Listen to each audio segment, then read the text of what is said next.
राजधानी रे सतेजेमती थमुनी ही दुर्घटना कारण आज पुणी संध्यार आउ गोटे दुर्घटना घटी बरमुंडारे सीरीज दुर्घटना होती। दर्शक गोटे पिकअप भ्यान बड़ द्रुत गति आसी गोटिक पर गोटे गाड़ी को धक्का दे चली पिकअप भ्यान टी 3टी कार सहित दुर्घटनाग्रस्त होता गोटे वाणिज्य और परिवहन विभाग गाड़ी भी अच्छी। घटनास्थल में खंडगिरी थाना पुलिस पहुंची दुर्घटनाग्रस्त कार ड्राइवर को काबू कर दुर्घटना 2 जन आहत होती उभय को कैपिटल हस्पिटाल दुर्घटना जातीय राजपथ अर्थात एनएच किसी समय ट्रैफिक जाम भी लगी भिड़ देखा मिलता किंतु पुलिस घटनास्थल में पहुंची रास्ता जाम को हटेइथिला परिस्थिति स्वाभाविक होता।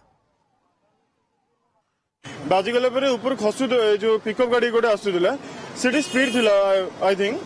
सी आसीना जोर से बाड़ी देलु जहाँ जो पिकअप गाड़ीटा रेनल्ड गाड़ी को बाड़ेला बाड़ेबा फल से रेनल्ड गाड़ी पूरा भाई आग पछपट पूरा भांगी जाइए से गाड़ी सब थिड़ा करदे रास्ता ऊपर जो रास्ता पर थिड़ा कले मो पछरे मो आगे जे थिले से आइले तो पूरे पछरे से जो आनिकी थिड़ा करदे मु ब्रेक माइले घुसारी जाके बाड़े कोई पारिबिनी मु गुटे गाड़ी को बाड़े।